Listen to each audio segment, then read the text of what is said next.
This describes the inappropriate prescriptions and the health risks that are posed for older adults, leading to unnecessary hospitalizations and costs.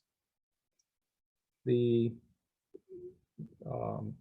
picture here is a painting from Van Gogh that relates to a hospital that he used. And during my presentation, I'd like to make references to some artistic resemblances to the topics that we're talking about.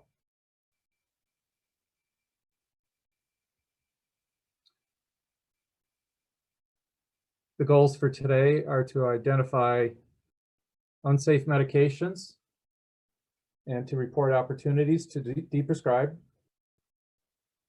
as well as enhance medication adherence and to use screening tools.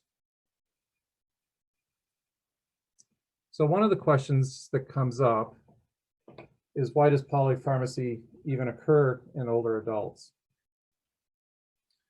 And part of the reason is that medications are started in the Middle Ages, not Middle Ages of historically, but middle age of patients. We also have multiple prescribers. And one of the issues that I've seen is that in my clinic, older adults will have 5 different specialty visits annually, and then they'll only have half that number in terms of primary care visits. There's also issues related to multiple chronic conditions and their guidelines. And as an example, for heart failure, you need here 1, 2, 3, 4 different kinds of medications that bring you on the verge of polypharmacy, which is 5 or more medications.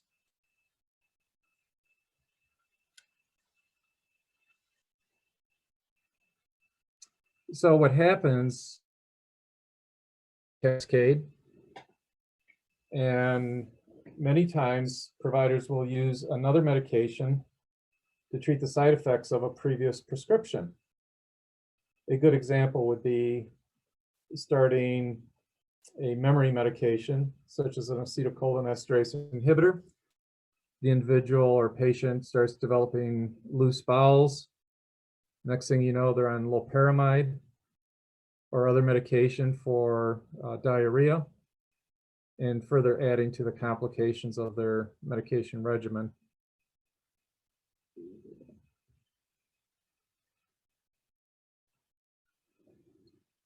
So the next question is, why reduce medication burden? Drugs may become more unsafe with aging. This is due to a change in kidney function, which typically declines with aging. There may be increasingly more medication interactions. And there also are metabolic changes that may either slow or accelerate the metabolism of medications. Also, what's important in terms of looking at medications is what really matters to the older adult. And so taking multiple medications may not be one of their priorities. Also to consider is primary prevention in a 90-year-old may not be the primary goal. And so medications that were used previously for primary health prevention may no longer make sense. And then finally, the opportunity to reduce medical costs, both for the patient and for the healthcare system, is the reason why we want to reduce medication burden. And I just referenced this painting of Diego Rivera, who shows many peasants hauling excessive burdens of vegetables, flowers, and so forth in many of his paintings, and really exemplifies what we're trying to address in terms of polypharmacy where there's too many medications. So the NHANES study, the National Health Nutrition Study, has identified polypharmacy as ever increasing with each decade. So you can see currently that, well, in 2018, that nearly 45% of older adults have too many medications.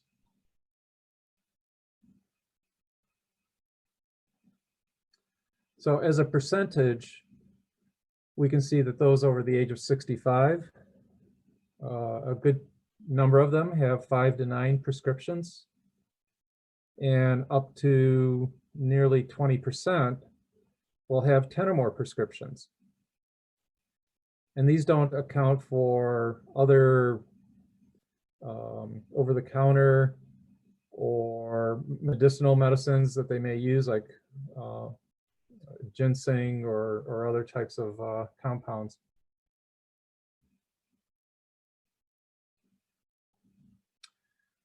So related to that statement is that polypharmacy involves over-the-counter and supplementals, and over half the patients really do not report to the provider that they're taking these supplementals.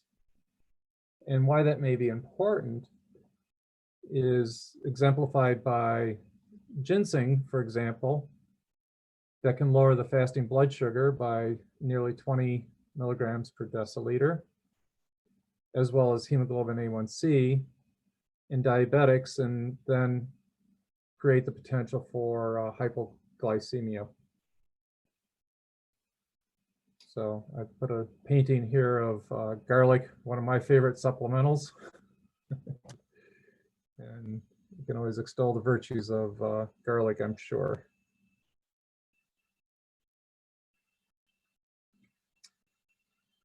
So the other problem is that there are very few medication studies with that are specifically targeting older adults in chronic conditions. And one of the examples is heart failure studies, where most of the studies are focused on 50 to 64-year-olds and very rarely address heart failure in 80 and older individuals. And so they don't take into account some of the issues such as lower kidney function. And when they promote a medication for best practices, such as the potassium sparing diuretic called spironolactone, they don't really recognize the fact that a third of these older adults may develop dangerous hyperkalemia. So that's a good example of studies that have neglected older adults, and there's increasing pressure with the aging population to include people that are over the age of 75 in these medical studies.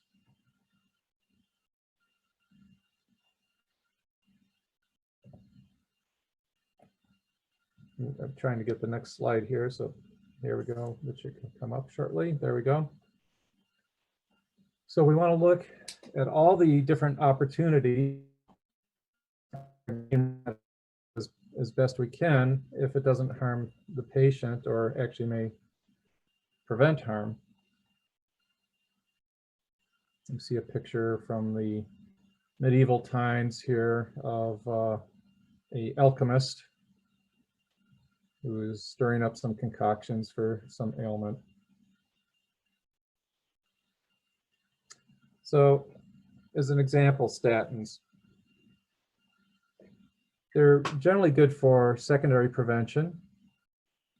So if you want to prevent future heart disease and stroke, and you've got a high cholesterol, statins are pretty good.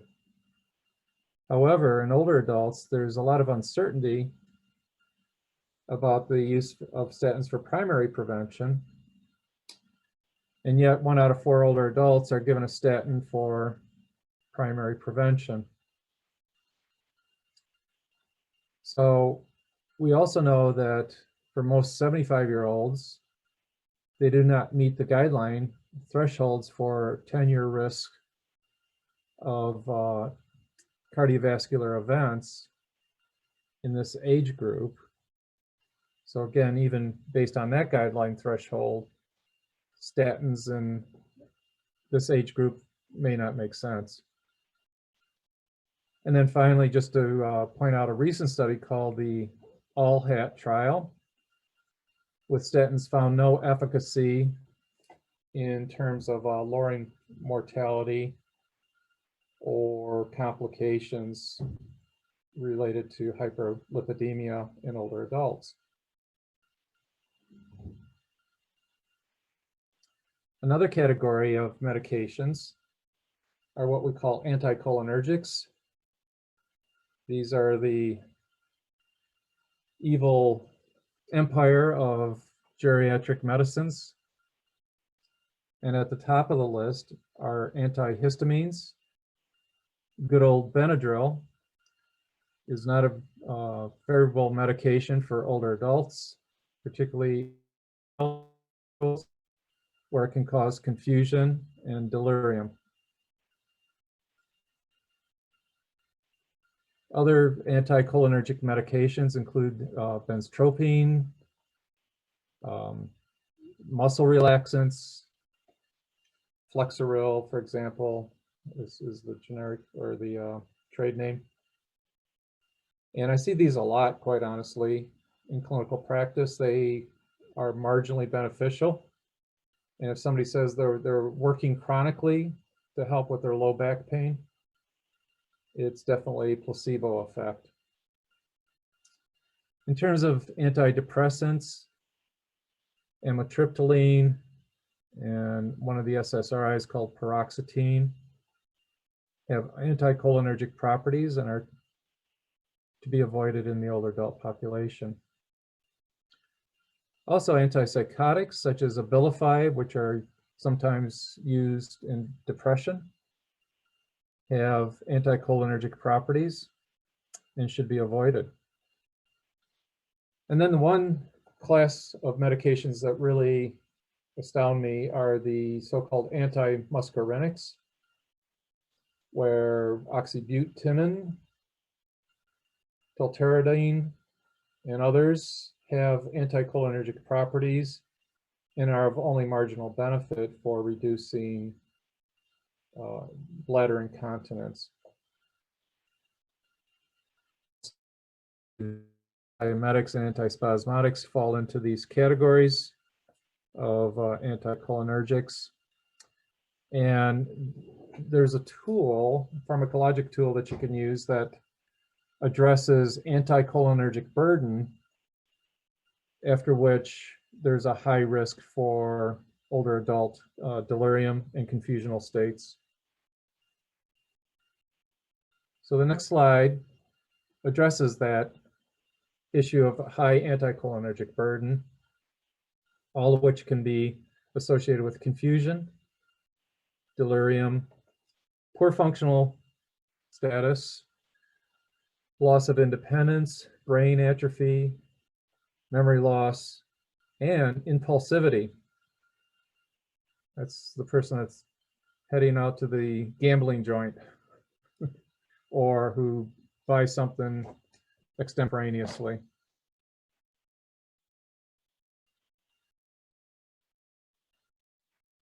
So I wanted to also point out that the muscarinic medications that are used for urinary incontinence, when also used with the anticholinesterases for dementia, really counteract the dementia treatment. So again, you may be addressing two different problems with two different classes of medications that work against one another.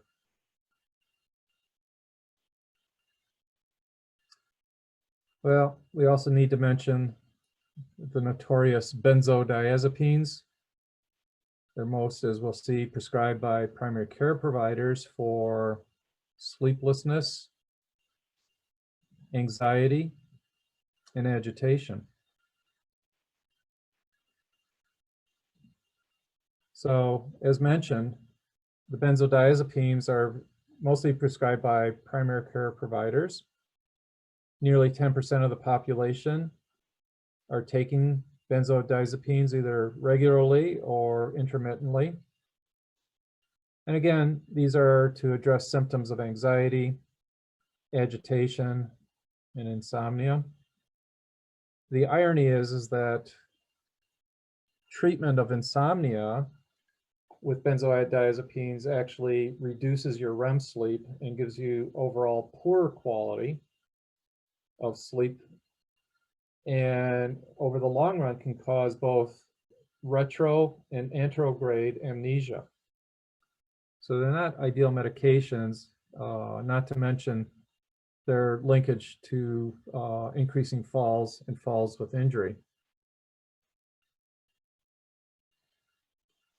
So the next slide addresses this, the fall of Icarus.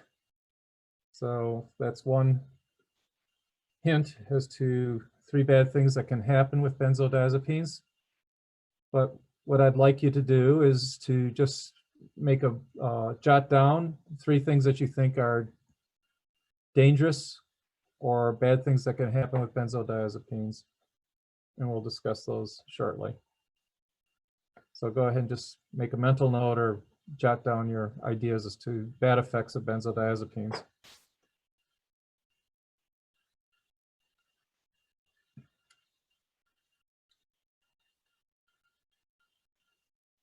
And actually, if you're real inspired, you could put it into the chat box.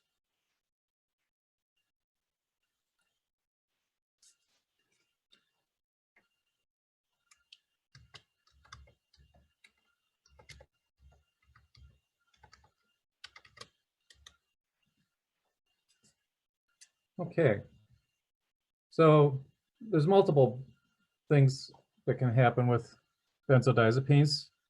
They include falls, memory loss, both in terms of short-term amnesia, also more long-term dementia. They definitely can impair driving. They can lead to falls with hip fractures. They can be associated with long-term dependency. And as I mentioned, the loss of REM sleep.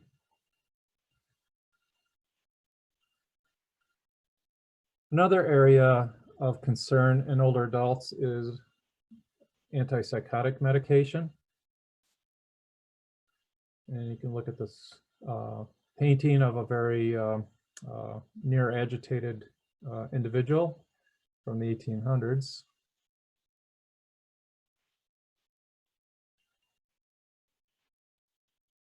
And the problem with antipsychotics is that they're becoming increasingly off-label use. They're only 11% effective in managing dementia, and particularly dementia-related agitation. So if you work in a long-term care facility and you have 25, 28% of the residents on antipsychotics for dementia-related behavior, it's a good opportunity to take a look wholesale at whether all those people need to be on those medications. So an important part of deprescribing that we'll talk about is not only to eliminate medications, but an opportunity to reduce the amount of medications that they're taking in terms of dosing. So one example would be antipsychotics, that if you're at a certain medication level, if you go 50% lower on that medication over time, then that represents a deprescribing effort. The other thing that note about antipsychotics is that they increase the mortality risk due to stroke and heart attack, and that could be a significant problem. They're also related to higher risk of falls and spine fracture. And they can also generate lip smacking and speech impediments such as tardive dyskinesia.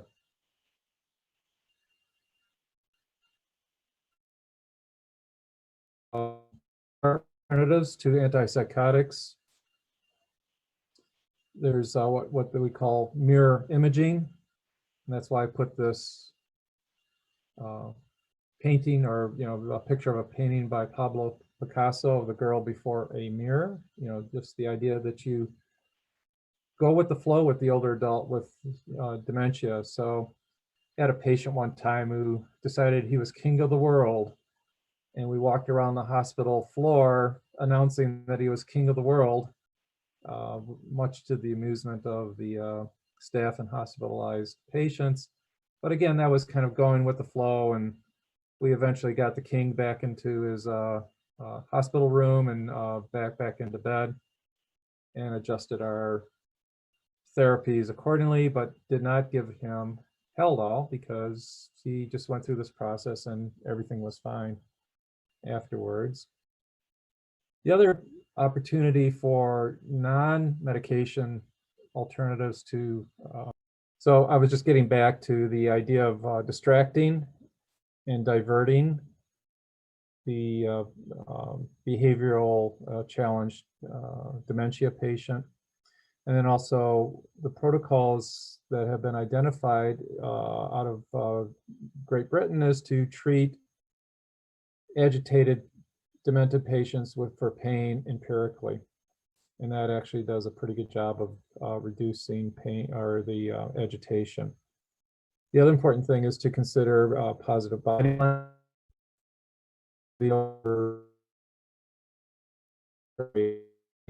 Always putting on a smile, raised eyebrows is the type of body language that you want to convey. And then also to remind family members in particular is not to argue, do not rationalize the patient, or saying, "Mom, you know this, come on," where you put pressure on them, or reprimand them. Don't do that. You just try to redirect them. You don't reprimand. One of the other class of medications that are of danger to the older adult are proton pump inhibitors. These are typically given to prevent stress ulcers in the hospital. And so you will see just oodles of older adults coming out with PPIs, and nobody seems to want to discontinue them. So up to 70% of prescriptions have no apparent indication on one study. And again, I mentioned that the vast majority of hospitalized patients are sent out with PPIs. They're really only indicated for erosive esophagitis, diagnosis of Barrett's esophagitis, hypersecretion syndrome such as gastrinomas, and GERD or refractory reflux. But basically, if you use PPIs, they should be temporary. They should be used in a 2-week period and then discontinued.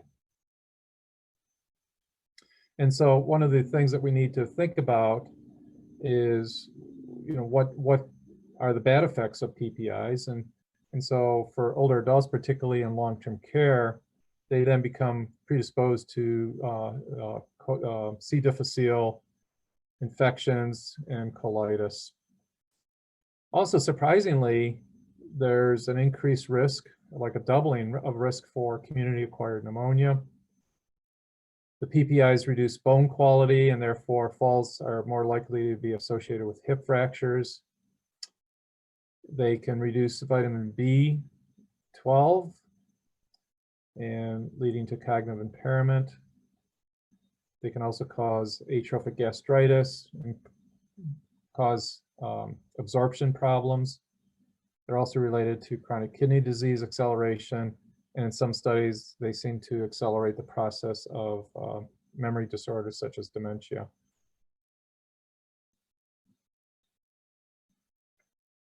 So there are other opportunities that we want to be aware of, and medications such as aspirin, in addition to antiplatelets or anticoagulants, really increase the risk of bleeding with older adults.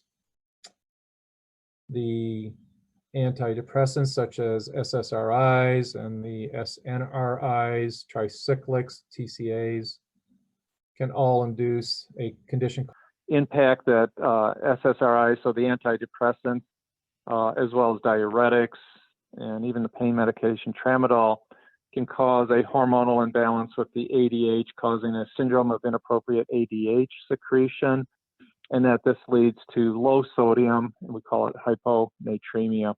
And these can be quite dangerous. More commonly, the older adult feels washed out, tired, fatigability.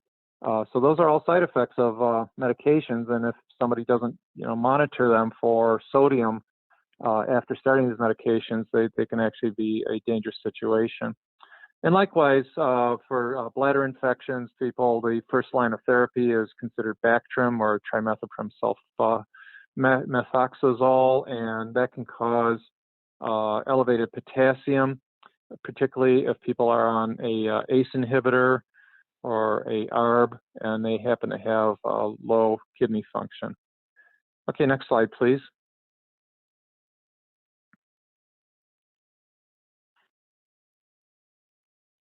So we want to consider the approach to polypharmacy, and everybody on the team. I know, for example, that we have social workers and other providers, other disciplines here, but really just to mention that everybody has a role in this process of polypharmacy. So if you simply identify 5 or more medications with a patient or a resident, that's a good opportunity to say, hey, is there any medications that we can streamline or trim the sales? And so during the process of interviewing a patient, if they complain of fatigue or if they have falls, sleeplessness, constipation or diarrhea, any bowel problems, loss of appetite, and even depression, you really have to think that these may be medication side effects as opposed to primary disease problems. So again, the big one, by the way, is fatigue and tiredness, which is the most prevalent symptom of medication side effects. Next slide, please. So some of the strategies that we can use to prevent polypharmacy is to try to hook up the medication list with a specific diagnosis. A lot of times you'll ask patients, what are you taking this medication for? And if you get the response, I don't know, my doctor put me on it, that's a good possibility for evaluating that medication for removal. Or if not, then certainly talking to the patient about why they are taking that medicine. I also like the what I call the brown bag visit. As a geriatrician, I would go to community housing projects and ask people to bring their medicines down from their apartments, and we'd go through, do the brown bag visit. You'd be amazed what gets stuffed into the brown bags, sometimes a leftover sandwich. But we definitely identified medications that may have been out of date, not being used, and so forth. The other approach for preventing polypharmacy, of course, is to engage the pharmacist. So you can specifically get a pharmacy consult. If the individual happens to be on opioids, giving them a referral to the OneRx program in North Dakota, that's what the program is called, is OneRx, would be a good idea. And then a more structured approach to reducing polypharmacy is to use a checklist. And that's where we have what we call the Beers criteria. And I'll go over that checklist with you here shortly. And each time there's a transition of care, going from the hospital to home, going from the hospital to the nursing home, or nursing home to the hospital, any direction, those transitions of care are opportunities to try and reconcile the medication and opportunities for getting rid of medicines. And then finally, we always want to align the medication regimen to what matters to the older adult. And it may be that, maybe their heart failure is not optimally controlled, but, if they're saying that this medication causes me fatigue all the time, or I'm peeing like 100 times a day, maybe that's not the right medicine for them. Next slide, please.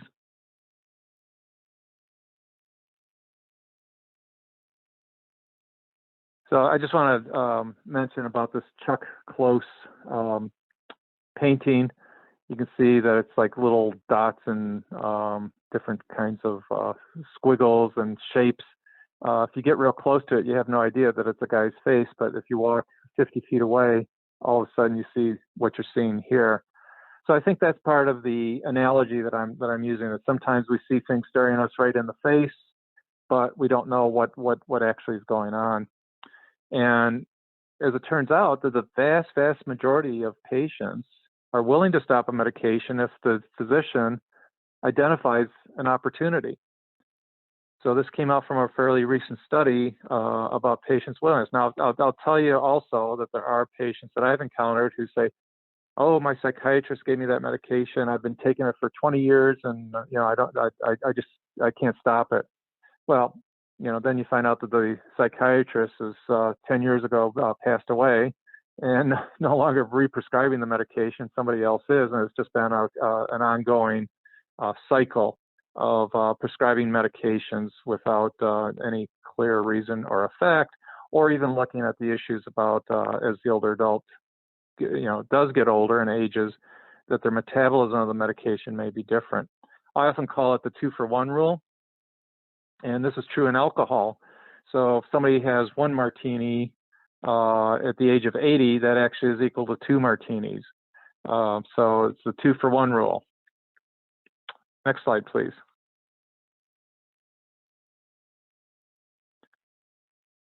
So there's different ways to engage older adults in deprescribing. So you can use pamphlets, and here's an example here from a Canadian website called Deprescription. It's a good website that you can use and look at different tools that they have for older adults. So using these patient information sheets can help start the process of discussion with the older adult about deprescribing. And then you can use checklists, and then also just look at the research and keep,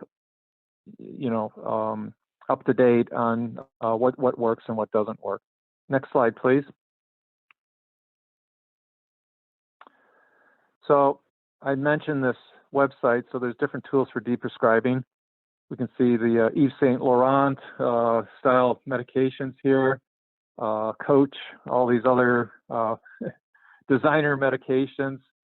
But we can go to the website called deprescribing.org, and they have just a wealth of resources. So I would advise you to take a peek at that and see what might be useful for you in terms of both patient tools and then also provider tools, as well as a documentation of the research. Dr. Beers actually was a geriatrician in the 90s who created this list of unsafe medications for older adults. And basically, it's a pamphlet that you can get from the American Geriatric Society. You can download it. And the classes of medications that it documents are ones that are what they call PIMS, potentially inappropriate medications. They're in the red zone. And then on the top there, you can see medications to avoid if at all possible. Another class of medications to use with caution. And then other medications at the bottom there, talking about drug-drug interactions. And then finally, the category of drug and disease interactions. Next slide, please.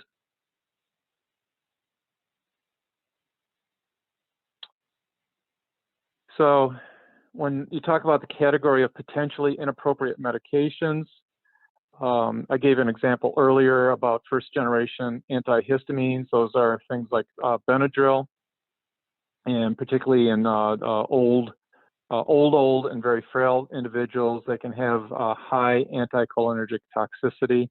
Another medication that can be in this category would be prednisone, so high-dose prednisone and steroids. Particularly now that fortunately, we're giving only low-dose steroids in older adults with COVID with complications, but still there is the risk of delirium that's induced by the medication. Next slide, please. So there are drug disease lists. And so, for instance, delirium can be induced by what we talked about, the anticholinergics. Actually, I wrote an article many, many years ago about ranitidine and cimetidine, those H2 receptor antagonists causing problems with cognitive problems. So again, this is a list that's a drug disease-related list from the Beers list that you can use and familiarize yourself with some of the medications to avoid. Next slide, please. So basically, the Beers list provides 30 different medications to avoid in general, and then about as many to use cautiously. And just to be aware that if you have a choice between antidepressants such as SSRIs versus the norepinephrine class, the SNRIs, choose the SSRIs because they're less likely to cause falls. Medications like metoclopropamide can cause confusion. Other options such as providers using sliding scale insulin is not recommended. In fact, on our medical boards, if you put sliding scale insulin, you'll get the question wrong because it can cause hypoglycemia. Sulfonylureas can cause hypoglycemia. Some healthcare systems like Kaiser Permanente will not allow providers to prescribe sulfonylureas as a first line of treatment for diabetes because of the potential for hypoglycemia. And then also to recognize the fact that NSAID, so that over-the-counter Motrin, Advil, or whatever, aspirin, can really create major kidney damage for individuals that have heart failure and are on diuretics. So those are all good examples of things to watch out for. Next slide, please. So the Beers list, forgot the T on the list in this slide, but be very careful of opioids and benzodiazepines and or Lyrica, any of the gabapentin combinations that can cause confusional states and accentuate the use of opioid potency, leading to overdose. If somebody's on 3 or more centrally activating medications, that puts the person at risk. You have to be careful with antibiotics and warfarin use because it can increase the bleeding, and sometimes you have to temporarily reduce the Coumadin dose. And some other examples there where the urinary tract antibiotic for Bactrim or Septra can cause some toxicity. Okay, next slide, please. So when somebody has a low kidney function, we call it chronic kidney disease or CKD, it's always important to realize the medications that need to be reduced as a consequence of that. I just had a patient that I had to put on ciprofloxacin, and rather than giving him the usual twice-a-day dose, I had to give him once-a-day dose because I looked at the kidney function and found out that it was quite low. So it's important that we look at these parameters and make sure that we're prescribing the right level of medication, the right dosing. This is particularly true here in the COVID environment where older adults who are hospitalized are put on blood thinners, usually enoxaparin, and if they have low renal function, you have to reduce the enoxaparin accordingly. Okay, next slide, please. There's another tool that you might want to consider. This comes out of Europe. It's called the STOPP and START list. And again, it goes through each system, like the heart medications, the central nervous system medications, stomach medications, or bowel-related medications, and it gives warnings and advisories for each of those. Next slide, please. So some of the examples in the cardiovascular system, there's no evidence that using Lasix or Unix for ankle edema, you can see it's written in British or Irish. Actually, this is an Irish tool that was developed, so they spell edema a little differently than we do. But basically, the use of loop diuretics just to treat ankle edema is contraindicated. So that's a good example. And there's others here, as you can see. Next slide. So in their study using this particular protocol in a hospital, they found that nearly 2/3 of the patients had inappropriate medications, and these came from 4 different randomized controlled trials. And by implementing these protocols, and again, this is done in the hospital setting, it could also be used in the outpatient setting, that they found that they reduced falls, they reduced drug costs, and they decreased the adverse drug events by 50%, which is really, really significant. Next slide, please. So as we wrap up our session today, things that we want to consider, definitely ask what matters to the patient. Sometimes the medications don't match their personal wishes. Look at their functional status and see if the medication is helping or making their functional status worse. And functional status includes things like cognition, as well as physical performance, as well as emotional status. And then also look at the life expectancy. So a lot of times you can go to a website called ePrognosis, and it'll help give you an idea of remaining life expectancy. But if somebody has life expectancy of less than 1 year, being on a statin is not going to make a difference in their quality of life. So that's an opportunity to think about individuals that have shortened life expectancy, that you can really trim the sales and reduce the medication burden. Next slide. And I just want to wrap up by saying, again, this is medication deprescribing is part of the Geriatric 4M framework. This is where we want to introduce high-quality geriatric healthcare by applying the 4 M's with each patient encounter. And so by assessing the patient, making sure they have their pulse, they describe what matters to them, also looking at their medication list for opportunities to get rid of unsafe medications, and then also to screen them for cognitive impairment and depression, as well as to look at their fall risk. And if you apply these with each clinical encounter, you've really advanced the 4 M's framework, and you'll be amazed at the outcomes that'll occur by applying these 4 M's. So that's the end of my presentation today. I'm happy we're kind of close to the hour, but I'm happy to take any questions. Anyways, yeah, so thank you for that question. The healthcare professionals should have the pocket version of the Beers list.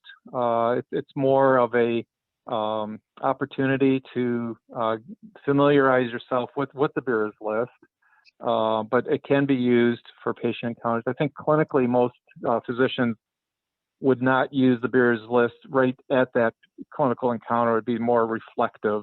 Either they would review the Beers list beforehand or after the patient encounter. But the important thing is to understand what the content of the Beers list is. Some pharmaceutical, or what I want to say, medication reports that pop up on the electronic medical record will identify a Beers list medicine. So, for instance, if I had somebody on tramadol, it would pop up on the electronic medical record and say, this is a Beers list criterion medication, please respond. So the provider would have to put a note in there. But yeah, you can download the Beers list from the American Geriatric website. Please address the effects of anesthetic from surgery on elderly patients. Well, sure, that's a long talk in of itself, and I can say that anesthetics do predispose older adults to delirium, and there's been multiple studies looking at ways to prevent the delirium related to anesthesia, but also there is a potential for long-term effects of anesthesia that include either short-term memory loss or actual long-term memory loss, and that's based upon research that suggests that the anesthetics actually cause low-grade brain damage. And so anesthetics, you know, are not the older adult's friend. And so again, the duration of the surgery is directly proportional to the cognitive insult that occurs. The other part with anesthetics, you know, again, if somebody uses Versed, for example, which is a benzodiazepine, that can cause paradoxical effects in the older adult and cause things like delirium. So, kind of a short answer to a very important question.